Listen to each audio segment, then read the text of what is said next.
అందరికీ నమస్కారం. నేను డాక్టర్ విఎం థామస్ జీడీఎన్ఎల్ ఎమ్మెల్యే మాట్లాడుతున్నాను.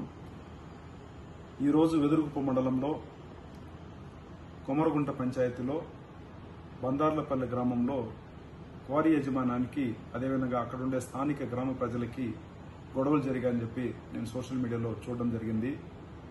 ఇందులో బందార్లపల్లి గ్రామ ప్రజల్ని క్వారీ యజమానంలో ఉండే కొంతమంది ఆడ పనిచేసే వాళ్ళు గ్రామ ప్రజల్ని కొట్టేశారని చెప్పేసి నేను సోషల్ మీడియాలో చూడడం జరిగింది. ఇది నిజంగా చాలా బాధాకరం. ఎవడో ఎక్కడో ఉండేవాడు క్వారీ చేసుకునేవాడు ఇక్కడికి వచ్చి దౌర్జన్యం చేసి ఇక్కడ ఉండే గ్రామ ప్రజలను కొట్టడం, వాళ్ళని ఇబ్బంది పెట్టించడం కరెక్ట్ కాదు. ఎందుకంటే మీకు అన్ని ప్రాపర్ డాక్యుమెంట్ ఉన్నా కూడా గ్రామ ప్రజలు వాళ్ళ పర్మిషన్ లేకుండా ఏది కూడా మనం చేసుకోలేము. వాళ్ళు అడిగే దాంట్లో కూడా మీనింగ్ ఉంది. ఎందుకంటే మీరు అక్కడ బ్లాస్టింగ్ పెడతారు, ఆడుండే మొత్తం కూడా మట్టి అన్ని దూసి దుమ్ము అంతా కూడా పైరు పైన పడుతుంది. అప్పుడు పైరు పైన పడినప్పుడు వ్యవసాయదారులు పంట నష్టపోతారు. అదేవిధంగా గ్రామంలో పొల్యూషన్ ఎక్కువ వస్తుంది. దీనివల్ల లేనిపోని రోగాలు, లేనిపోని కాలుష్యం వల్ల గుండె జబ్బులు గాని అదేవిధంగా ఊపిరితిత్తుల జబ్బులు గాని రావడానికి చాలా ఆస్కారం ఉంటుంది.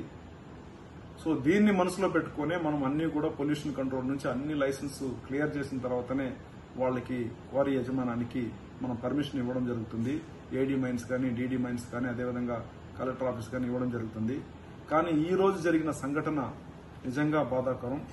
క్వారీ యజమాన్యం రౌడీలాగా లోపలికి దూరి గ్రామ ప్రజల్ని ఇబ్బంది పెట్టడం, వాళ్ళని కొట్టడం, గాయాలు ఏర్పడడం, వాళ్ళు కొంతమంది వచ్చి తిరుపతి రే హాస్పిటల్లో జాయిన్ అయ్యారని చెప్పేసి నేను మెసేజ్ చూడడం జరిగింది. ఇది మేము సహించే ప్రసక్తే లేదు. దీన్ని నేను తీవ్రంగా ఖండిస్తున్నాను.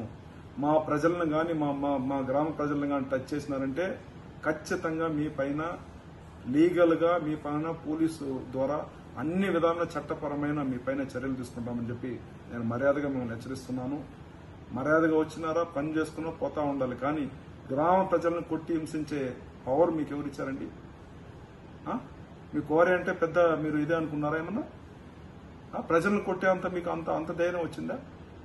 కాబట్టి ఇమ్మీడియట్ గా పోలీసులు వాడు ఎవడు కొట్టాడో, ఎవడు అరాచకాలు చేశాడో వాడిని ఇమ్మీడియట్ గా అరెస్ట్ చేయాలని చెప్పేసి పోలీస్ యంత్రాంగానికి, స్పెషల్లీ వెదురుగుప్పం పోలీస్ స్టేషన్ కి నేను ఇమ్మీడియట్ గా చెప్తున్నాను. అదేవిధంగా దీన్ని నేను కలెక్టర్ దృష్టికి తీసుకువెళ్లాను. అదేవిధంగా దీన్ని ఎస్పీ గారి దృష్టికి కూడా నేను తీసుకువెళ్లాను. ఖచ్చితంగా గ్రామ ప్రజలను ఇబ్బంది పెట్టిన వాడిని ఎవరిని కూడా వదిలిపెట్టే ప్రసక్తి లేదు. కాబట్టి వ్యవసాయదారులకి, గ్రామ ప్రజలకి, వెదురుగుప్ప మండలంలో ఉండే ప్రతి ఒక్కరికి కూడా ఎమ్మెల్యేగా, స్థానిక ఎమ్మెల్యేగా నేను అండగా ఉంటాను. మీకు ఎలాంటి ఇబ్బంది రాకుండా నేను చూసుకుంటాను. ఎవడైనా ఎక్స్ట్రాలు చేస్తే నా వాట్సాప్ పెట్టండి. ఖచ్చితంగా వాళ్ళ పేర్లు కూడా